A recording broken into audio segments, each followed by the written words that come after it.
dedico la canción soltera. Se ve que ella no está puesta para el amor. Pero eso cambiará cuando ella me vea acá. Porque lo sepas. Porque ella me ha cupido a pedirle un favor. Esperando tu DM pa' que invites una ronda más. Welcome back everyone to Close to Broke. My name is Kieran, and unfortunately I don't have a proper intro for today's video. But don't you worry, today's video is an absolute it's a nightmare. I'll be honest, I'm just gonna be upfront with you guys. It's not exciting for me, but it is a rather exciting session. A little bit different setup today. As you guys probably are figuring out by now, we have totally rearranged the office, looking for a more optimal flow here in the new year. But a couple of things that I need to mention to you guys, if you guys didn't know already. As always, WSOP giveaway is live.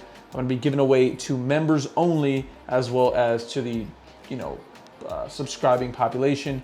If you guys are interested in finding a way to enter in both, very simple, y'all. All you have to do is be a subscriber of the channel, be a subscriber of right here, this Close to Broke podcast channel as well as like the videos. And more importantly, make sure to go to this right here, C2B poker@gmail.com. Send over a 60 to 90 second long video letting me know why I should pick you. Come down to Vegas this summer, free of charge, room, flight, all of that good stuff, as well as your chance at a bracelet event. As always, if you guys want to play with me on the Splash Squads, you guys are more than welcome to hop on there. I'm there every single day of the week at this point. Outside of that, we've got a fun session, private game. I want to show you guys, come here, baby. Come here, little baby. My child. Say hi, Odin. We'll go over there. Look at his face. Look at his face. How could you ever be upset at this face? Say hi to the people. He's been farting up like crazy, man. So enough of the farting. Let's get over to the session.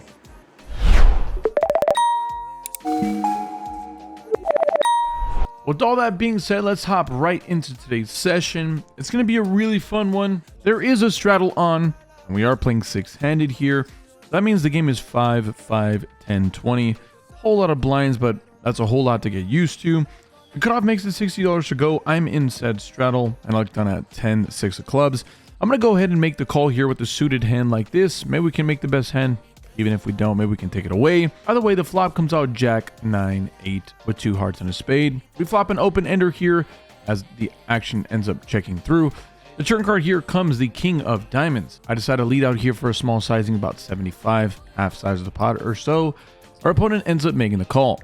We're going off to a river card that comes a really interesting 8 of clubs. Interesting because pairs the bottom card, doesn't change a whole lot to the board texture, but I think it's time for us to pull the trigger. My opponent thinks about it for a brief moment before deciding to make the fold, and just like that, first hand of the session, going my way.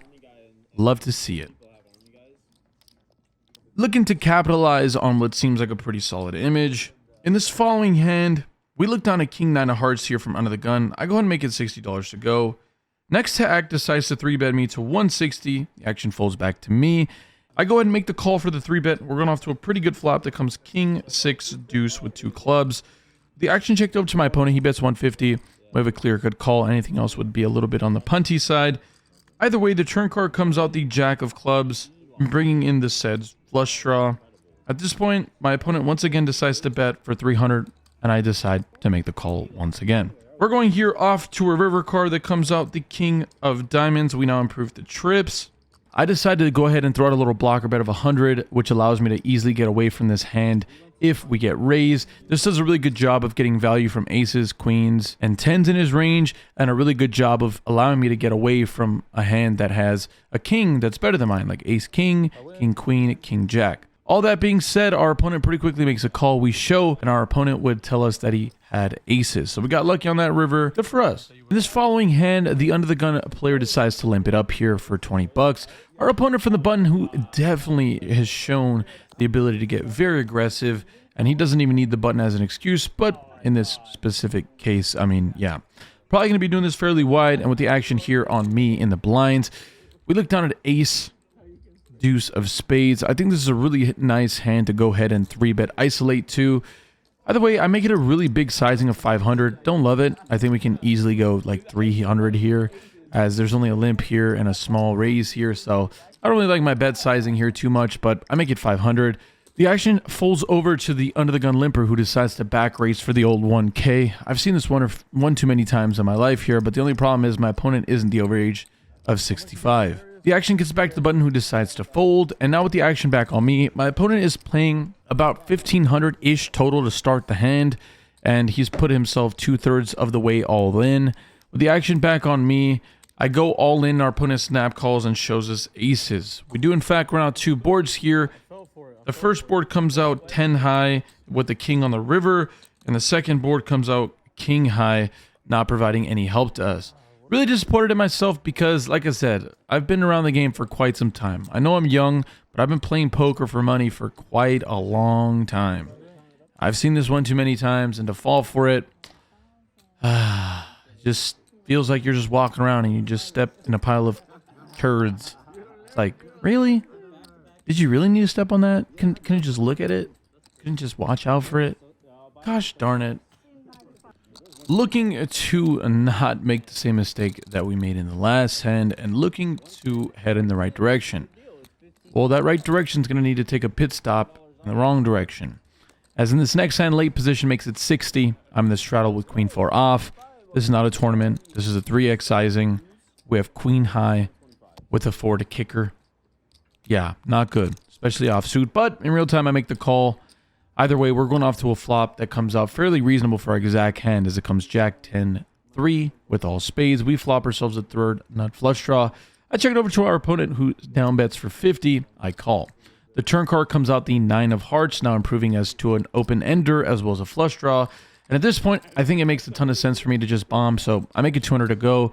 Obviously, we block straights here, which is nice. We block some flushes, which is nice. And that's just pretty much what's going on in my head. But in reality, I'm just compounding on a bad mistake that I made pre-flop playing this hand in the first place. But, c'est la vie. I go ahead and make it 200. Our opponent thinks about it for a bit before calling. The river card comes out an inconsequential 5. Doesn't change anything. We are still in this river with a pretty bad hand. I decide to go big. I make it $475 to go. If I'm ever going to be betting this river, it's probably going to be with a really close to nutted hand. It's hard for me to lead this river with a really, medium hand, as I'd probably just check call this river. But either way, I make it $475 to go, and our opponent beats me into the pot and shows pocket kings. So unfortunate there for us, as we were not able to get our heads out of our butts, but it is what it is. Interrupting today's episode with a really important quick note. If you folks are interested in playing here at the private game that I host at the Lucky Lady, although I've usually been doing the Instagram DMs, which work out, fairly well. I know there's quite a few of you that don't use social media, so I'm putting my phone number right here on the screen for y'all. Starts with 626, area code. You guys are able to text me and only text me on that phone number, letting me know if you're interested on playing. If you guys are, text me, let me know a little bit about yourself and if you want to play. Again, this is only serviceable for people here from the greater Los Angeles area, Inland Empire, all of that. Outside of that, if you guys aren't from here, maybe in the future you could play. But that ties in really well with what I'm going to mention next. This real series of poker during the months of June and July, I'm going to be hosting a weekly private game in Vegas on the weekends. So for people that are going to be coming from out of town to play a bunch of different tournaments, this is your chance to play in the private game that I host. I'll be letting you folks know in the future where I'm hosting it, but once again, the only place that you'll be able to play with me on that, or to get in the game, or to get in contact with me, once again, the text right here. The phone number is right here to text me. You can also Instagram DM me. Again, folks, hopefully you have a wonderful day. Hopefully you guys can provide some fun and action to the game, as you know as well. I definitely will. Aside of that, I hope you guys have a lovely day. Let's get back into the episode. Thank you so much for watching. Our stack is dwindling down. We start this next hand with about $1,100 or $1,200. Under the gun makes it $60 to go. We're in the small blind with a suited ace. I decided to 3-bet here to 250, locking up about, 25% of my stack with ace high. Not great, but here we are. The big blind decides to make the cold call, which is not great, especially after the hemming and hawing. And under the gun calls as well. The flop comes out ace 6 7, and with not much more than pot behind, I think it's just fine to just go all in. Although our hand was not that great, we do have top pair, we do have some backdoor equity, so why not go ahead and do it? I go ahead and go all in here for $800. The big blind decides to re-jam. all in, and the under the gun player folds ace jack face up. Well, hopefully that's good because there's only one ace left in the deck, but it doesn't matter when there's still an ace in my opponent's hand as he shows ace king. We're running out the board twice. The first board comes out with a jack of clubs on the turn and a 4 spades on the river, and the second board comes out with the 8 of spades on the turn and a 10 of diamonds on the river. Once again, we find ourselves on the losing end of things. This session is quickly turning into the session from hell. Finally, we pick up a premium after we look down at pocket nines. I go and raise it up to $60. The small blind 3 bets to $250. And once again, poker's not going to be easy for us. 3 bets here, top pairs that aren't good there. I decided to just make the call here. I don't want to bloat the size of the pot, and our hand's too good to fold, and I guess not good enough to 4-bet. We're going off to a flop after we flop an overpair here that comes 8, 6, 4. Our opponent decides to check to me, and I think that our opponent definitely can have some overpairs to protect his range, but for a lot of his range, he's going to have a ton of ace highs. And when that's the case, I decide to equity deny as bet $180, as well as look to get value from those ace highs. Our opponent pretty quickly makes a call. The turn card comes E5 of diamonds, now improving us to a gutter ball. Although it does put 4 to a straight out there, it's just unlikely for either of us to really have a 7 here, and if anyone's going to have a 7, it would more likely than not be me with a hound like 8-7 suited. With the action checked over me once again, I think that our hand probably plays better as a just check. In real time, I make it 325 and our opponent calls. The river card comes out in a queen of clubs, and once again the action is checked over to me. By this point, there's no way we can put more money in the middle without being behind, so I go and check it back, and our opponent shows aces. So even when we pick up a big hand, things are just really not panning out for us. Okay, that's going to bring us to the very last hand of the session. I know we only had a couple hands to go over, but with the actioning open up on me, the straddle is on, I'm in the cutoff, and we look down at 4-5 of hearts. I decide to raise it up to $60. Our opponent from the big blind decides to make the call, and the flop comes out queen 8-3 with 2 hearts. We flop ourselves a flush draw. Well, we're going to need to get there, especially when our opponent decides to lead out for 50 bucks. At this point, I think that raising here makes some sense. I decided to raise it up to 200. Again, 5 high, getting hands with equity to fold would be sick, but our opponent is doing no such thing. He decides to make the call, and the turn card comes out a 6 of clubs. Now we pick up even more equity. We're open-ended here. We still have a flush draw.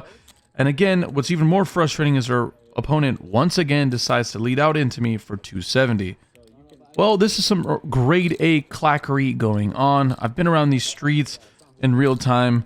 I just think it's best to just call. Either way, we're going off to a river, and we brick everything. 4 spades. We end up with a really bad hand here.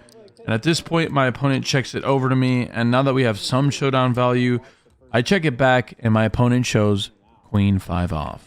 Frustration is really settling in just the deep core of my heart. One thing, or a couple things I want to mention quickly, y'all. There's been a scammer going around pretending to be me. They use like a tag sign like close to broke with a number at the end, or they put close to broke with zeros in the name. Guys, I will never reply to you guys with emojis, 1. And 2, I would never offer you a giveaway and ask you to give me money in a giveaway where I'm supposed to give you money. The only place you can ever trust what I'm saying is this YouTube channel and this voice, or on my Twitter or on my Instagram pages. There's only one of those that exist. Close to broke on Instagram. Again, it's spelled identically to how it is on YouTube. There's no underscores, there's no slashes, there's no numbers at the end, there's no zeros, as well as my Twitter, which is C2B LA. Anywhere outside of that, except for my email, obviously, please don't respond to these scammers. Don't give them a penny. These guys are absolute pieces of scum, the scum of the earth. Don't allow them to get one past you guys. But that's going to do it for me here. There's some significantly more important things to talk about at the end of this session. So let's throw it over to me in my new office.